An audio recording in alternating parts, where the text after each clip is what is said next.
Welcome friends to another rSlash NuclearRevenge video. Today we've got a crazy story about breaking legs. But first, make sure to hit those like and subscribe buttons down below so you never miss any of my daily videos. That said, our first story of the day is my ex cheated on me, so I ruined her career before it even started. My girlfriend and I worked in a broadcasting company for a while before she was bullied into resigning. I started as an intern for a year before I was offered a permanent spot in production. While working in production, I met someone who was just as young as I was, very beautiful too. We spoke often because we could both relate to working in a TV network as young people. We hung out and talked about our dreams, aspirations, and goals. She wanted to be a big-time news anchor. She even had a news anchor she was looking to replace as soon as she retired. On one of the days that we hung out together with some of our colleagues at work, we started having a conversation and she talked deeply about her dreams.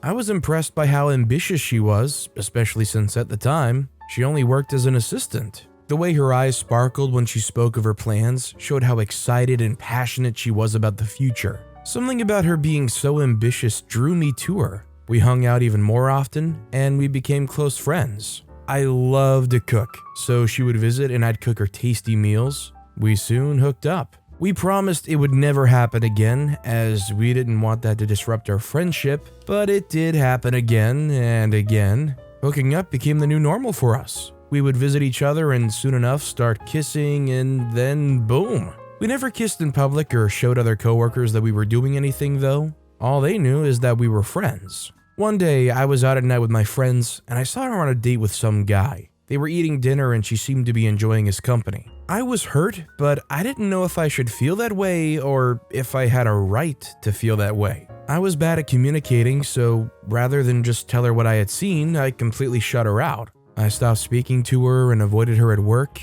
She tried talking to me for some days, but I refused to talk to her. I guess she got tired of trying because she stopped trying and stayed away too. One day, I started to miss her, so I bought flowers and showed up at her house. She was not happy to see me and was uninterested in talking, but I apologized profusely for my actions, and she decided to listen to what I had to say. She didn't let me in though, not until I had told her that I saw her on a date with some guy and I got very jealous. Why? Do you like me or something? She genuinely looked confused. I was shocked that she even had to ask.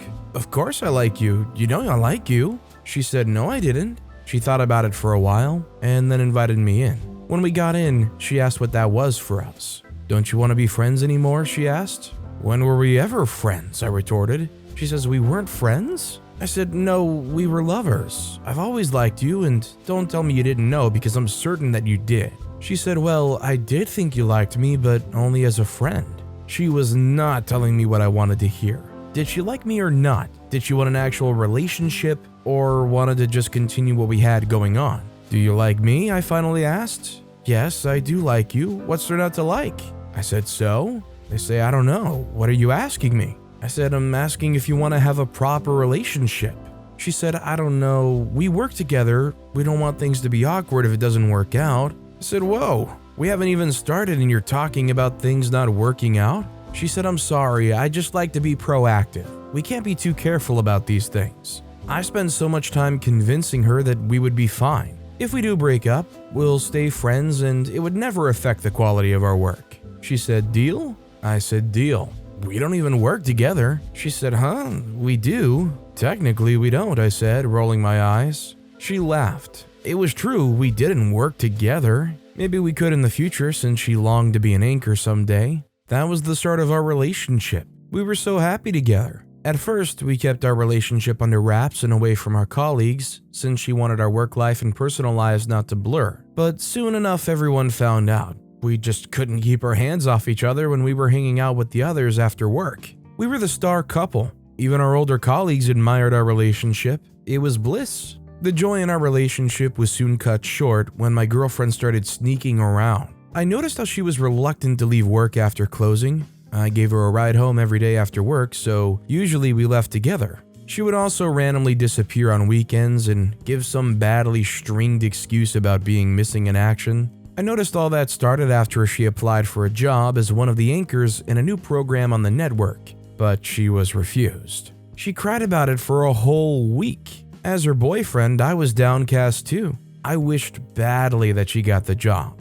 She would sulk and cry and just generally be in a foul mood whenever we were together. It was frustrating for me. I knew how ambitious my girlfriend was and how important it was for her to reach her goal of being an important presenter, but I also secretly felt she was reaching. She had only started working in the network a while ago. There were better qualified candidates for the job, and she was still young and had all the time in the world to get things done. I felt she was being impatient, but I was reluctant to tell her that because I didn't want her to lose it on me. I figured her latest strange behavior was because she still wasn't getting over the job, so I simply let her be. One day after close, I went over to ask if she was ready to leave, but she said no. She said she made certain mistakes during work hours and she had to work extra hours to fix them before the next day. I smiled and left, but I didn't leave the premises. I stayed back to see what was going on with my girlfriend. That night, I saw her walk out of her office and climb up the elevator going up.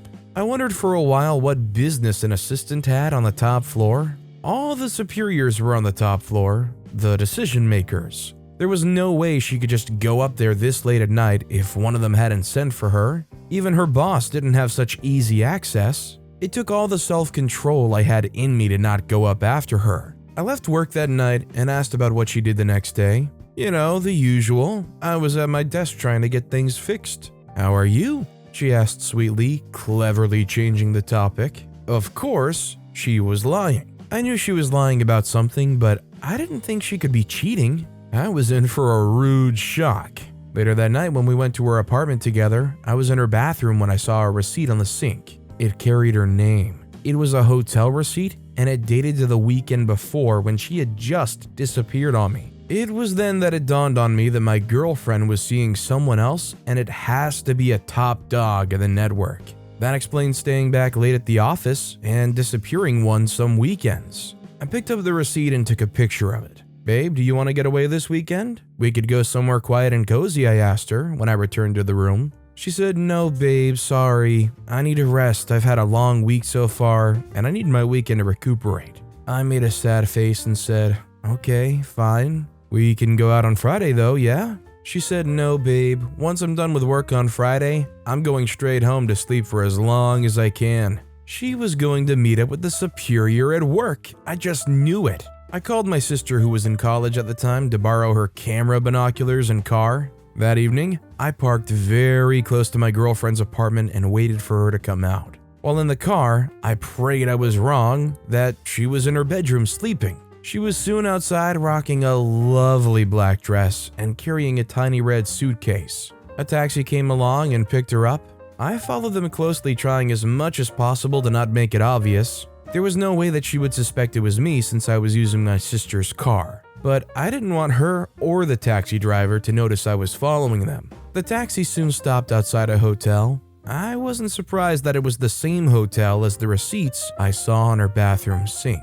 She alighted from the taxi and strolled in with her suitcase. I waited in the car blocks away from the hotel, hoping I would see someone that looked familiar, but I didn't see anyone. Just as I was about to leave, a car pulled up in front of the hotel. A familiar face jumped out of the car. It was indeed one of the top dogs at the network. I'd only seen him at the network's social functions. He wasn't in a suit, as usual. He wore shorts and a casual shirt. He also had a small suitcase in his hands. I knew with a little doubt that he was there for my girlfriend, but any little doubt I had was cleared when I saw my girlfriend walk out, still looking very hot in her black dress. She walked up to him and he hugged her. I took out my sister's camera and took several pictures. The pictures came out okay for the distance I took them. I immediately drove away to mourn what I had just seen.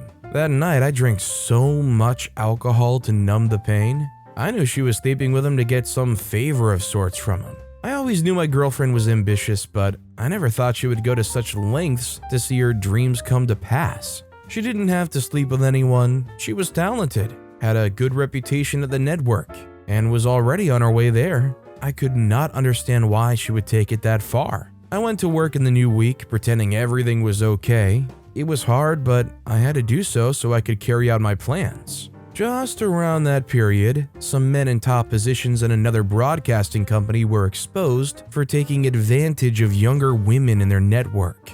The internet and tabloids were all talking about it. All the other broadcasting networks were in a frenzy trying to clean up their mess. I created a new email account and anonymously sent the pictures to a reporter who was popular for never backing down. I lied in the email that their relationship was not consensual and that the big guy solicits sex from female employees in exchange for a position in the network. The reporter requested an interview, but I declined. I knew she wouldn't give up, and I was right. That week, I heard that she had emailed a lot of people in the network, asking if they would want to speak with her about what was going on in the network. Word got around, and the executives soon caught wind of what was going on. A popular, troublesome reporter was investigating one of their own. The reporter got frustrated when no one was coming forth, so she sent them the pictures I took to force them to speak. My girlfriend was 25 and the guy was in his late 40s, so the picture sparked a great concern since their positions in the network were also far apart. My girlfriend soon got to know what was going on. She confessed to me that she and the man had been seeing each other. She tried to convince me that it was a consensual relationship and that she genuinely liked him and he didn't force her. I broke up with her at that moment. Of course, I didn't tell her that I did that. I knew what the consequences would be for me, and my girlfriend was not the only ambitious one. I also desired to be a big-time producer in the network one day, and I didn't want to jeopardize my chances. It was a tough period for my girlfriend and her lover. He was married, so when the reporter published an article about it, she had people calling her names like homewrecker and all sorts. The article did go viral, but it wasn't as severe as with the other network. Different people had different opinions, but my girlfriend cared deeply about her reputation and the network too. She had to resign when the pressure was too much. She had pretty much become a social pariah at work. People avoided her. Since no network would employ someone with such records, she had to give up her dreams of being an anchor and focus on something else. The last I heard about her, she was working at a fashion and style magazine, but she wasn't on TV like she desperately wanted to be. Her lover was a prominent person who'd established a name for him in the television industry, so it was much easier for him, though he was suspended all through the period he was investigated by the network. The network put out a weak statement that the two were never in an amorous relationship and that the pictures were misconstrued. He's still a top dog of the network to this day. My girlfriend and I met again later and tried to patch things up, but I just didn't trust her. I could not bring myself to ever trust her again.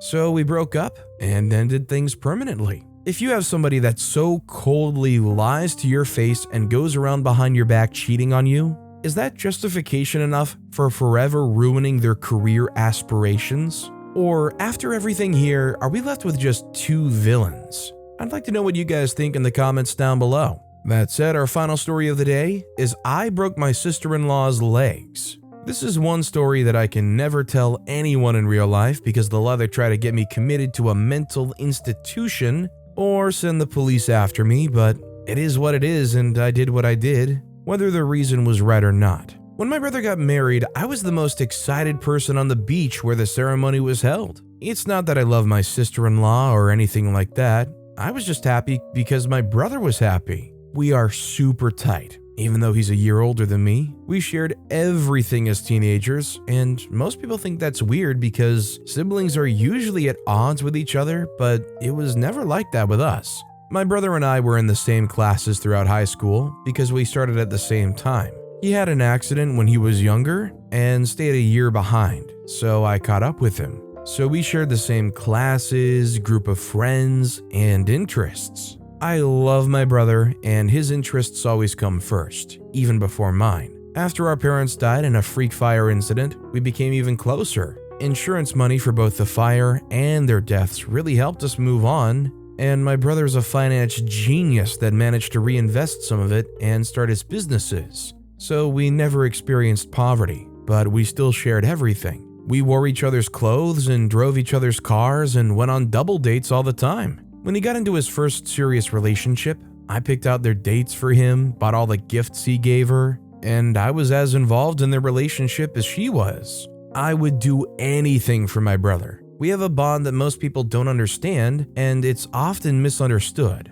But I didn't care, and he didn't, and we only ever really had each other to look out for and care about. Until she stepped into the picture. She met my brother a year after he graduated college, and she had come in for an interview at one of his businesses. But he didn't allow her to take the interview because he knew he wanted to get involved with her. Instead, he gave her the contact of one of his friends who hired her instantly. While she was grateful for his effort, she wasn't interested in him at first, and that only motivated my brother to pursue her more. He spoke to me about it, and if my brother wants something, I make sure he gets it.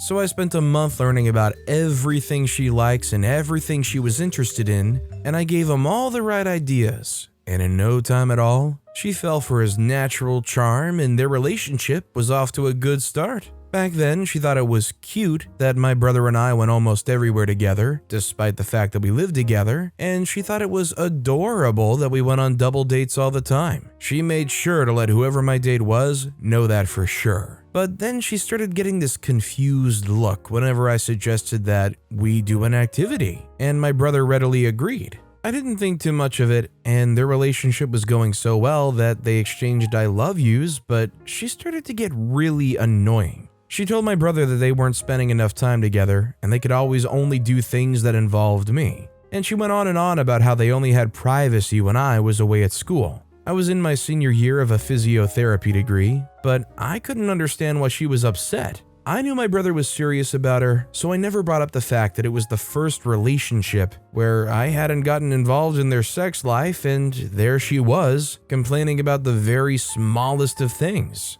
Of course, my brother told me everything, and I told him it wasn't something to think too much about. But she kept pestering him, and eventually my brother split his time into two. She got him alone, and I got him alone. So the relationship between me and her became even more strained, but my brother was happier than ever, and that's all that matters. And when he told me he wanted to propose to her about a year after I graduated college, I immediately started putting together their wedding. During the planning, she was completely irritable. I made my choices, my brother's choice, and since he was handling all the payments, she couldn't ignore his wishes. And that's why I was incredibly happy on their wedding day, because it was the wedding I wanted for my brother, and he was settling down with someone that fit his needs in a wife. At that point, his wife and I barely spoke unless other people were present, and our relationship was non-existent. But then she got more annoying in the first year of their marriage. I had been living in an apartment close to the hospital I worked at,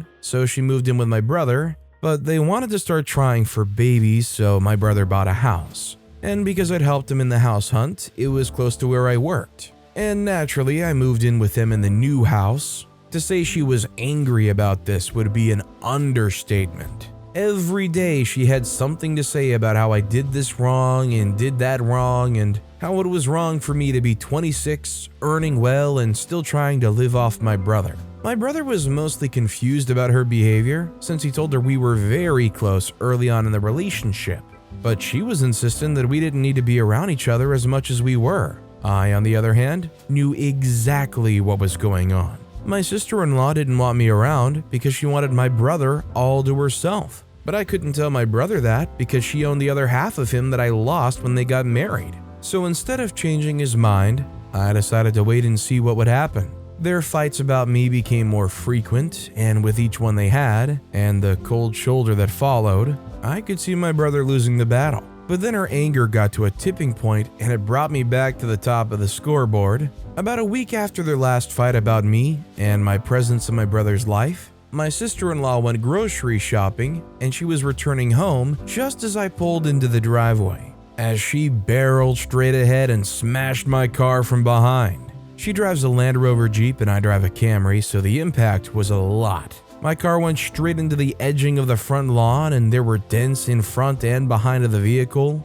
As soon as I got the brakes back into control, I stepped out and found her holding her cheeks in shock. "I'm so sorry, I was on the phone, I didn't see you there." My brother had heard the crash from inside and was rushing out, but before we got to us, I told her, "You didn't want to see me there because you don't want me anywhere near here." And I saw the surprise and recognition in her face. But she went back to remorse mode as my brother got to the scene. He was checking me for scrapes and giving her a strong look while I called my insurance and nodded at her. I knew the lines were officially drawn, and I was going to get revenge. Not just for my car, but for trying to separate me and my brother. For the next few weeks after my car got fixed, I maintained my distance from the house and started taking more night shifts because I knew I had to hit her where it would hurt the most. A month and a half after the incident, I went to the house to spend the weekend, and it just so happened to coincide with my brother's visit to one of his businesses, which was a few towns away. Before my sister-in-law went shopping,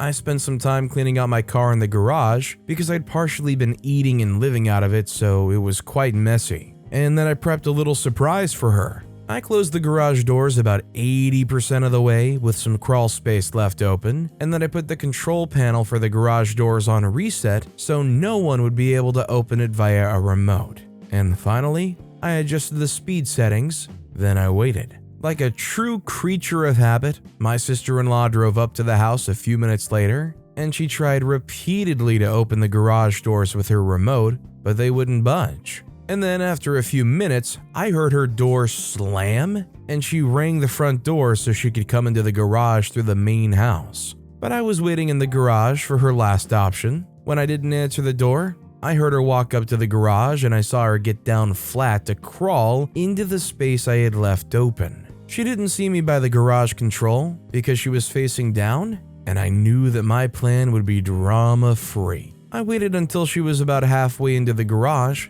and then I pressed the garage doors close on her knee. The speed wasn't too fast, but the weight and impact was enough for her to shout. But I wasn't done yet.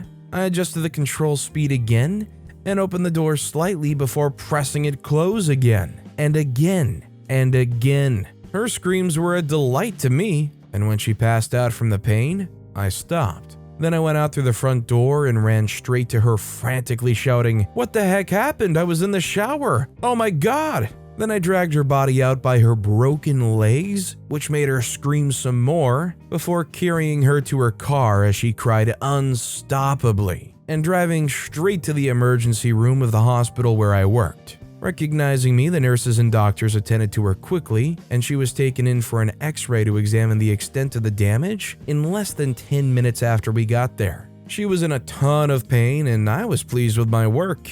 Then I called my brother in my best shaky voice and told him she had gotten trapped under the garage doors and her legs were broken. He was scared and worried, but above all else, he was thankful that I'd been there and brought her to the hospital, and he was getting ready to leave. But I told him to complete his business meeting and I'd call him as soon as she was out of the examination room and on some pain meds. About an hour later, the x-ray results were out and her legs were bound and cast, and she was in a wheelchair with her legs stretched out in front of her. Throughout the entire process, her face was pale, and every time we made eye contact, her eyes went round with fear and she barely spoke the entire time we were at the hospital. After her meds were issued, I told the attending doctor that I could take a few months off and work as an outpatient physiotherapist to help her out since we were family. The doctor was too relieved to agree because, like anyone else in the unit, he knew that I was very good at my job and it would be less stressful for my sister-in-law to receive her primary care at home.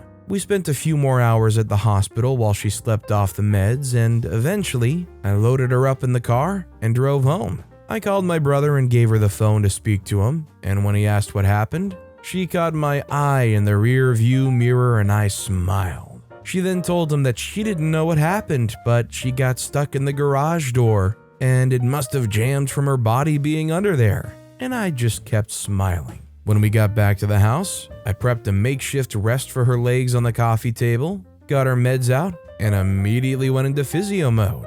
Then I brought in all the groceries from her car. As I unpacked them, I told her, "You wanted me out, but now you're going to have no choice but to rely on me. Funny how life works." And she couldn't respond, but she didn't need to. She was stuck with me until I gave the clear. After all, there was only so much she could do with broken legs. I've read some pretty insane nuclear revenge stories in my time. I'm not a stranger to hearing stories of somebody that dispatched another human being. But I think this is one of the first ones where I finished reading it and I'm actually kind of lost for words. I mean, how do you add on to a story like this where the attachment to the brother is like at an insane degree where OP seemingly almost expects to be involved in their brother's sex life as like a third wheel? And then because of their brother getting in a really normal sounding relationship and not being allowed those open boundaries anymore, breaking her legs and then like paralyzing her with fear.